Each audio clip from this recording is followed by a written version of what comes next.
اللہ الرحمن الرحیم۔ یہ چند سوالات پوچھے گئے ہیں، ان کے جوابات آپ کے سامنے ذکر کروں گا۔ پہلا سوال یہ پوچھا گیا ہے کہ نماز کے دوران اگر کسی کا وضو ٹوٹ جائے تو ایسی صورت میں کیا حکم؟ اس کا جواب یہ ہے کہ نماز کے دوران اگر کسی کا وضو ٹوٹ جائے تو ظاہر ہے ایسی صورت میں وضو ٹوٹنے کے ساتھ ہی نماز بھی ٹوٹ جائے گی، اور جب نماز ٹوٹ گئی تو اب اس کے لیے اس نماز کو جاری رکھنا جائز نہیں، سخت گناہ ہے۔ بلکہ بعض علماء فرماتے ہیں کہ وضو ٹوٹنے کے باوجود قصداً اس نماز کو جاری رکھنا اس میں کفر کا اندیشہ ہے۔ لہذا نماز کے دوران جب کسی شخص کا وضو ٹوٹ جائے تو اس پر لازم ہے کہ وہ فوراً اس نماز کو چھوڑ کر چلا جائے، وضو کر لے۔ وضو کرنے کے بعد اب دو صورتوں میں سے یہ کسی ایک صورت کو اختیار کر سکتا ہے۔ پہلی صورت یہ ہے کہ یہ اسی نماز کے اوپر بنا کرے۔ بنا کا مطلب یہ ہے کہ جہاں سے اس نے یہ نماز چھوڑی تھی وہیں سے آ کر اس نماز کو شروع کر دے۔ مثلا اگر یہ دوسری رکعت میں تھا، قیام کی حالت میں تھا اور وضو ٹوٹ گیا تو وضو کرنے کے بعد وہیں سے آ کر اس نماز کو شروع کر دے۔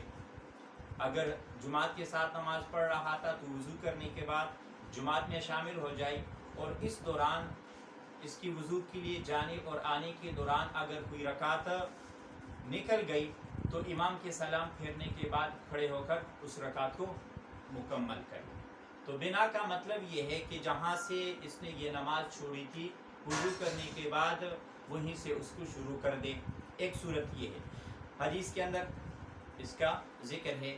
حضرت عائشہ رضی اللہ تعالیٰ عنہ سے روایت ہے کہ آپ صلی اللہ علیہ وسلم نے فرمایا، من اصابہ قیء او رعاف او قلس او مزی فی صلاته فلینصرف ولیتوضا ثم لیبنی علی صلاته وهو فی ذلک لا یتکلم، کہ جس شخص کو نماز کے دوران قیء ہو جائے یا نکسیر پھوٹ جائے یا مزی نکل آئے تو اسے چاہیے کہ وہ چلا جائے، نماز چھوڑ کر چلا جائے، وضو کر لے اور واپس آ کر اسی نماز پر بنا کرے، جہاں سے وہ نماز چھوڑی تھی وہیں سے شروع کرے۔ لیکن اس کے لیے شرط ہے کہ وہ فی ذلک لا یتکلم، کہ اس دوران وضو کے لیے جانے اور آنے کے دوران اس نے کوئی بات نہ کی ہو۔ اگر اس نے بات کر لی تو ایسی صورت میں اس کی نماز فاسد ہو جائے گی، اب بنا کرنا درست نہیں ہوگا بلکہ اس نماز کو دوبارہ شروع سے پڑھنا لازم ہوگا۔ تو ایک صورت تو یہ بنا کی۔ دوسری صورت یہ ہے کہ وضو کرنے کے بعد یہ اس نماز کو دوبارہ شروع سے پڑھے، دوبارہ شروع سے پڑھے، اور یہی صورت افضل ہے، چونکہ بنا کی جو مسائل ہے وہ بڑے دقیق ہے، باریک مسائل ہیں جن کا علم عام لوگوں کو نہیں ہوتا، اس لیے ایسی صورت میں بہتر یہ ہے کہ اس نماز کو شروع سے پڑھے۔ حدیث کے اندر اس کا بھی ذکر ہے۔ حضرت ابن عباس رضی اللہ تعالیٰ عنہ سے روایت ہے کہ آپ صلی اللہ علیہ وسلم نے فرمایا، اذا فسا احدکم فی الصلاۃ، جب تم میں سے کسی کی ریح خارج ہو جائے نماز کے دوران، فلینصرف فلیتوضا ولیعد الصلاۃ، تو اسے چاہیے کہ وہ چلا جائے، وضو کرے، اور وضو کرنے کے بعد اس نماز کو دوبارہ شروع سے پڑھے۔ تو یہ دوسری صورت کس کی ہے؟ اعادی کی ہے، اس نماز کو دوبارہ شروع سے پڑھنے کی ہے، اس کو استئناف کہتے ہیں۔ تو یہ دونوں صورتیں جائز ہے، بنا کرنا بھی جائز ہے اور اس نماز کو دوبارہ شروع سے پڑھنا بھی جائز ہے، لیکن یہ دوسری صورت بہتر ہے۔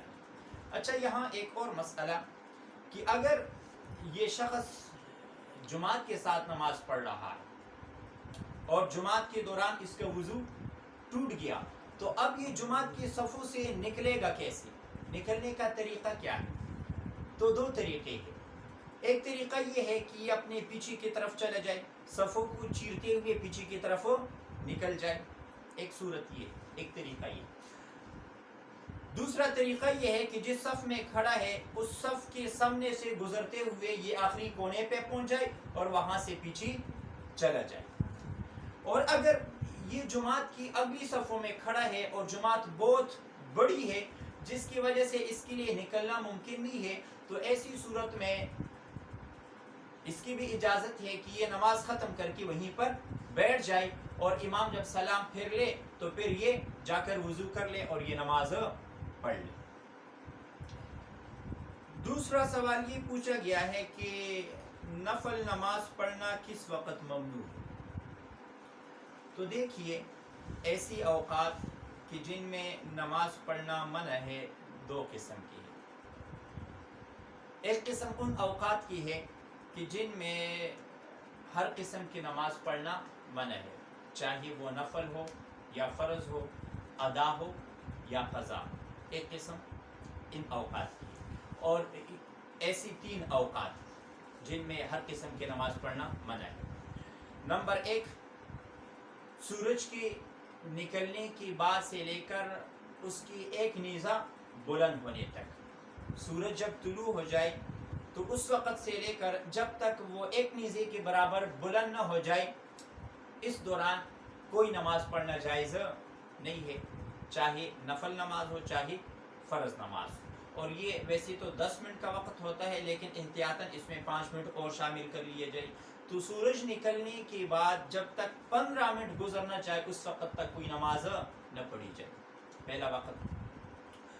دوسرا وقت نصف النہار کا ہے، استواء شمس کا وقت، یعنی دوپہر کے وقت۔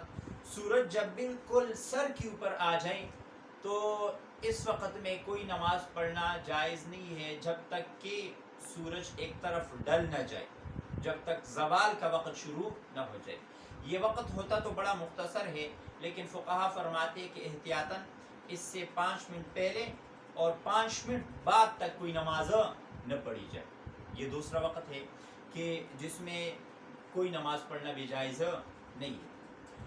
اور تیسرا وقت عصر کے بعد جب سورج زرد پڑ جائے، دھوپ میں زردی آ جائے تو اس وقت سے لے کر سورج کی غروب ہونے تک کوئی نماز پڑھنا جائز نہیں، نہ نفل نماز نہ فرض نماز۔ البتہ اس دن کی عصر کی نماز اگر کسی نے اس وقت تک نہ پڑھی ہو تو وہ اس وقت میں بھی پڑھ سکتا ہے، اگرچہ عصر کی نماز کو اس وقت تک مؤخر کرنا یہ مکروہ ہے، گناہ ہے، لیکن اگر کوئی اس وقت تک کسی وجہ سے نہ پڑھ سکا ہو تو اس وقت میں بھی پڑھ سکتا ہے۔ تو پہلی قسم یہ ان اوقات کی ہے کہ جن میں کوئی نماز پڑھنا منع ہے۔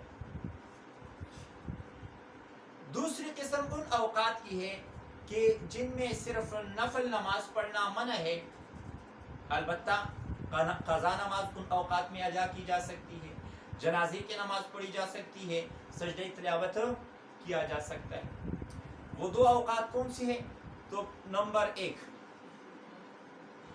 طلوع فجر سے لے کر سورج کی طلوع ہونے تک کا جو وقت، اس وقت میں نفل نماز پڑھنا جائز نہیں۔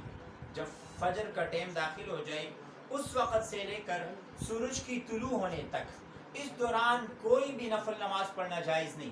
البتہ قضا نماز پڑھی جا سکتی ہے، جنازے کی نماز پڑھی جا سکتی ہے، سجدہ تلاوت کیا جا سکتا ہے، لیکن کسی قسم کی نفل نماز پڑھنا اس وقت میں جائز نہیں۔ دوسرا وقت، جب کوئی عصر کی نماز پڑھ لے تو عصر کی نماز پڑھنے کے بعد اب سورج کی غروب ہونے تک کوئی نفل نماز پڑھنا جائز نہیں، کوئی نفل نماز پڑھنا جائز نہیں۔ سورج میں زردی آنے تک قضا نماز پڑھی جا سکتی ہے، جنازے کی نماز پڑھی جا سکتی ہے، سجدہ تلاوت کیا جا سکتا ہے، لیکن سورج میں جب زردی آ جائے تو اب نفل کے ساتھ ساتھ قضا نماز بھی نہیں پڑھی جا سکتی ہے سوائے اس دن کے عصر کی نماز، جنازے کی نماز بھی نہیں پڑھی جا سکتی اور سجدہ تلاوت بھی نہیں کیا جا سکتا۔ تیسرا سوال، اگر کسی نے غلطی سے ایک اضافی رکعت پڑھ دی تو ایسی صورت میں کیا حکم ہے؟ اس کی صورت کیا بنے گی؟ اس کی صورت مثلاً یہ ہے کہ 4 رکعت والی فرض نماز تھی اور یہ 5ویں رکعت کے لیے کھڑا ہو گیا، قاعدہ کر کے کھڑا ہو گیا، آخری قاعدہ، یا قاعدے کیے بغیر کھڑا ہو گیا۔ تو ایسی صورت میں اگر 5ویں رکعت کے سجدے سے پہلے اس کو یاد آ گیا کہ یہ تو میں 5ویں رکعت کے لیے کھڑا ہو گیا، تو حکم یہ ہے کہ وہ فوراً بیٹھ جائے، سجدہ سہو کر لے اور یہ نماز پوری کر لے، نماز ہو جائے۔ لیکن اگر اس نے 5ویں رکعت کا سجدہ بھی کر لیا اور پھر اس کو یاد آیا تو اب حکم یہ ہے کہ یہ 1 رکعت اور ملا لے، 6 رکعتیں کر لے، آخر میں سجدہ سہو کر لے، اس کی یہ 6 رکعتیں ہو جائیں گی۔ اب یہ سب کے سب نفل ہوں گی یا 4 فرض اور 2 نفل، تو 2 صورتیں ہیں۔ اگر اس نے آخری قاعدہ کیا تھا اور پھر 5ویں رکعت کے لیے کھڑا ہوا تھا تو ایسی صورت میں تو 4 فرض ہو جائیں گی اور 2 نفل، اور اگر آخری قاعدہ کیے بغیر ہی یہ 5ویں رکعت کے لیے کھڑا ہو گیا تھا تو ایسی صورت میں یہ 6 کے 6 نفل ہو جائیں گے، فرض دوبارہ پڑھنی پڑے گی۔ چوتھا مسئلہ، مرد کے لیے چاندی کی انگوٹھی کی مقدار کتنی ہونی چاہیے؟ تو سب سے پہلے تو آپ یہ سمجھیں کہ مرد حضرات اگر انگوٹھی پہننا چاہے تو وہ صرف اور صرف چاندی کی انگوٹھی پہن سکتے ہیں، چاندی کے علاوہ کسی اور دھات کی انگوٹھی پہننا مردوں کے لیے جائز نہیں ہے، چاہے وہ سونے کی ہو، چاہے وہ پیتل کی ہو، چاہے وہ تانبے کی ہو، چاہے وہ لوہے کی ہو، چاندی کے علاوہ کسی اور دھات کی انگوٹھی پہننا مردوں کے لیے جائز نہیں ہے، صرف چاندی کی انگوٹھی پہن سکتے ہیں، اور اس میں بھی یہ شرط ہے کہ چاندی کی مقدار جو ہے وہ 4.5 ماشے سے اوپر نہ ہو، 4.5 ماشے ہو یا اس سے کم ہو، اور پھر بہتر یہ ہے کہ چاندی بائیں ہاتھ کی چھوٹی انگلی میں پہنی جائے۔ حضرت انس رضی اللہ تعالیٰ عنہ سے روایت ہے، فرماتے ہیں کانا خاتم رسول اللہ صلی اللہ علیہ وسلم فی ہادہ واشار الی الخنصر من یدہ الیسری۔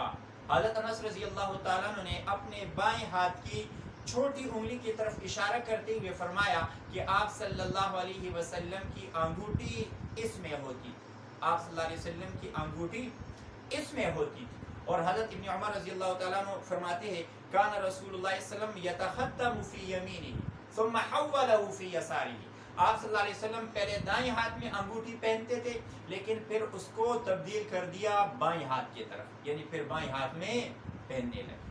تو یہ چند سوالات تھے جن کے جوابات آپ کے سامنے عرض کر دیے۔ آپ کے ذہن میں بھی اگر کوئی مسئلہ ہو تو کمنٹس میں اس کو آپ بھیج سکتے ہیں، انشاءاللہ اگلے ویڈیو میں اس کا جواب دیا جائے گا۔